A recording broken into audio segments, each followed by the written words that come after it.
इंजुरिया sine डैमनो and damnum sign इंजुरिया, ये दोनों एकदम ऑपोजिट चीज़ है एक दूसरे का। तो हम लोग पहले इंजुरिया साइन डैमनो से शुरू करते हैं। Injuria sine damno means violation of a legal right without causing any harm, loss और डैमेज टू द प्लेंटिफ। मतलब कि जब आपका जो प्लेंटिफ है उसका लीगल राइट जो होता है, राइट जो भी कॉन्स्टिट्यूशन में लिखा हुआ है, जो भी राइट्स है उसका हार्म हो लेकिन कोई डैमेज ना हो, मतलब फिजिकली और मेंटली कोई डैमेज ना हो लेकिन फिर भी उसका लीगल राइट को वायलेट किया गया हो, तो उसे इंजुरिया साइन डैमनो कहा जाता है। ठीक है, तो टॉर्ट मेनली दो तरह का होता है। फर्स्टली, जिस तरह का टॉर्ट में आपको कोई प्रूफ देना नहीं पड़ता कि आपका डैमेज या लॉस हुआ है, डैमेज और लॉस हुआ हो या ना हो, ठीक है, आपको एक्शनेबल है आपका राइट, मतलब आप केस कर सकते हैं क्योंकि आपका लीगल राइट वायलेट हुआ है। उसको आपको कोई भी प्रूफ नहीं देना पड़ता है कि आपका कोई डैमेज हुआ है या फिर नहीं हुआ है। और सेकेंडली, एक तरह का टॉर्ट होता है जिसमें आपको प्रूफ देना पड़ता है कि आपका डैमेज या फिर हार्म हुआ है, वरना आपका वो केस नहीं लिया जा सकता है। तो ये दोनों तरह का टॉर्ट होता है।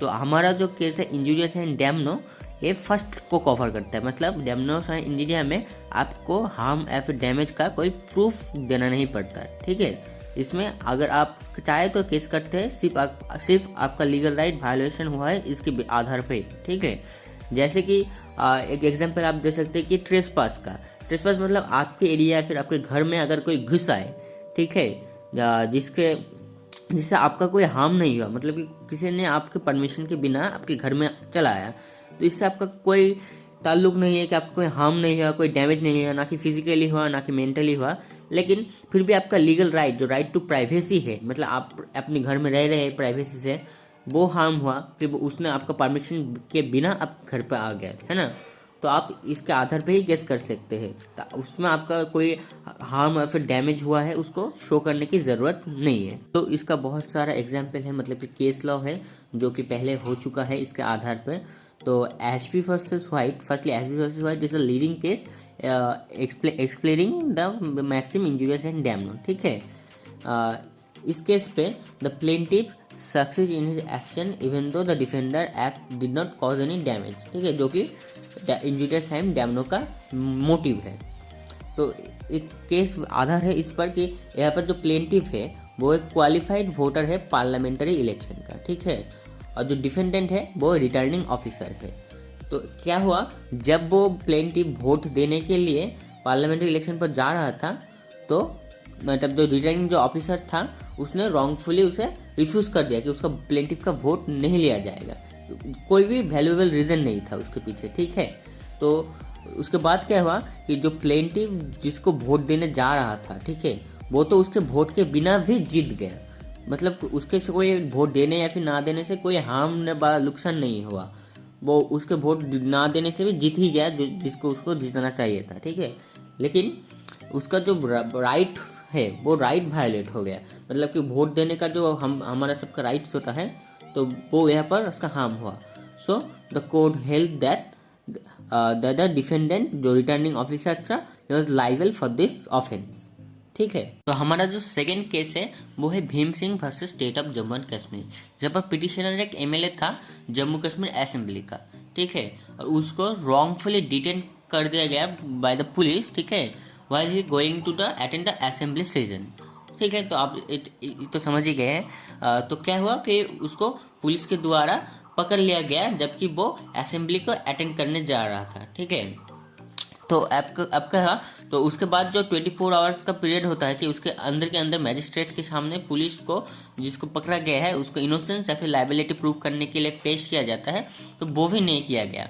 वो बहुत लॉन्ग टाइम बीत गया लेकिन उसे मैजिस्ट्रेट के सामने नहीं लिया गया।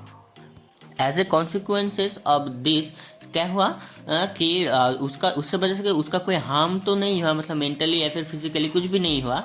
ठीक है, लेकिन जो उसका राइट्स है, जो सबका राइट्स होता है कि वो उसको अटेंड करना चाहिए था, उसका जो राइट टू फ्रीडम है, राइट टू प्राइवेसी है, वो सब वायलेट हो गया। मतलब आर्टिकल 21 ऑफ द कॉन्स्टिट्यूशन जो गारंटी देता है पर्सनल लाइबिलिटी का, जो वो कहाँ पर भी जा सकता है। ठीक है, तो उसका फंडामेंटल राइट को के वायलेट किया गया और उसके लिए कोर्ट हेल्प किया कि हाँ कि वो इनोसेंस था और जो पुलिस है वो लायबल था और उसको 50,000 रुपये का अवार्ड दिया गया, ठीक है, as a recovery of his damage. तो हमारा दूसरा पॉइंट आता है डैमनम्स एंड इंजुरिया।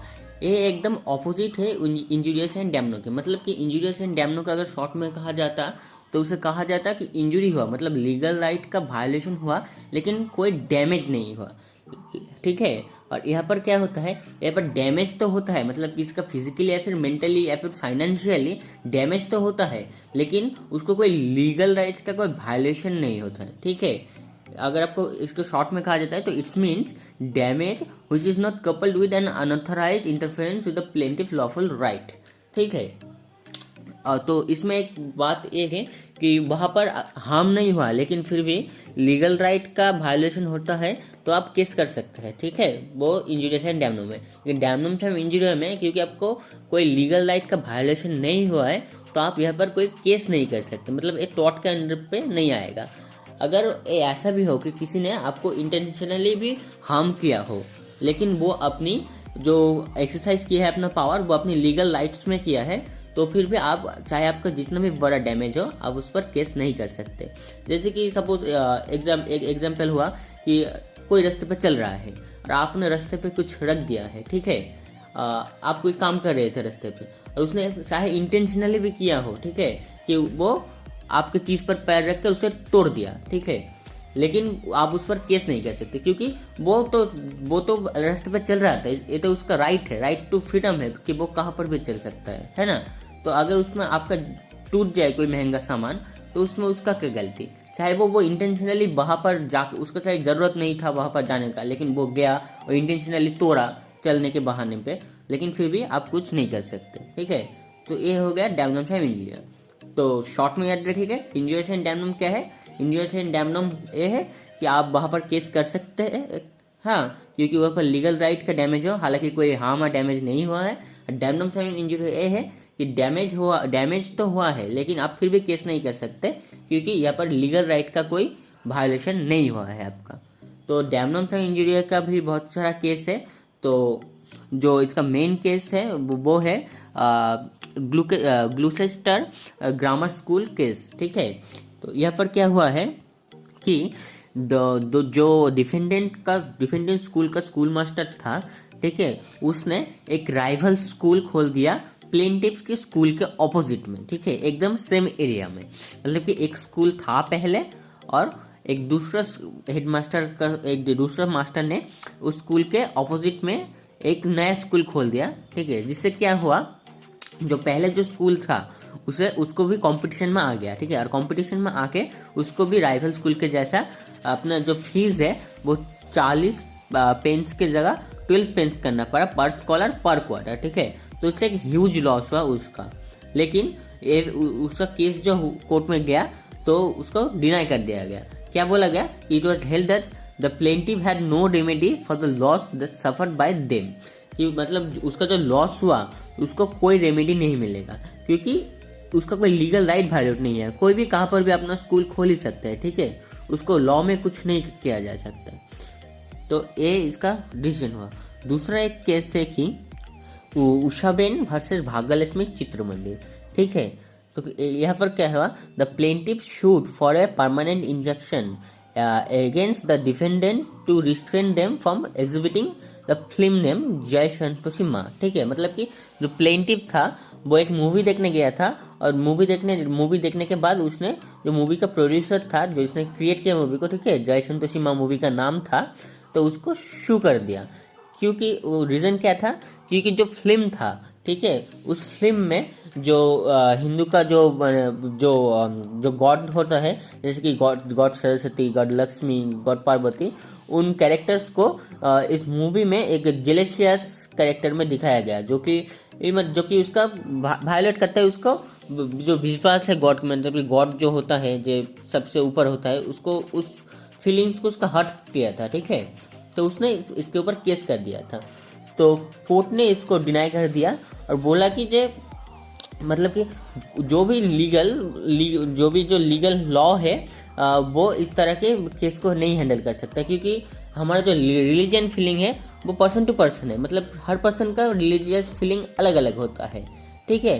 तो आप तो इसके उसको कोई अनइंटेंशनली अगर हर्ट करे तो आप उसको कुछ कह नहीं सकते, ठीक है। आप गॉड को अलग तरह के मान सकते हैं, हम गॉड को अलग तरह से मानेंगे, तो उसके ऊपर कोई केस नहीं होता। और उसके बाद भी आपका खुद का जो विश्वास है गॉड के ऊपर, आप किसी और के ऊपर उसको फोर्सफुली नहीं चढ़ा सकते, ठीक है। मतलब कि आप गॉड को ऐसे मानते हैं तो सब भी गॉड को ऐसे ही मानेंगे, इसका कोई वजह नहीं हो सकता। तो ऐसा केस कोर्ट हैंडल नहीं करेगा। तो यही कोर्ट का डिसीजन था। इसके अलावा भी बहुत सारे केस है डैमनम टाइम इंजीरिया के, मैं आपको वो स्क्रीन पर अभी दिख रहा होगा, ठीक है। तो ये सारे केस का मैं AI नंबर भी दे दूंगा, आप उसे चेक कर लेना। तो मैंने जो भी पढ़ा है उसका एक ब्रीफ नोट जो है मैं उसको स्क्रीन पर शो कर रहा हूँ, आप उसका स्क्रीनशॉट ले लीजिए अगर आप चाहे तो, जो आपको हेल्प करेगा बाद में पढ़ने के लिए।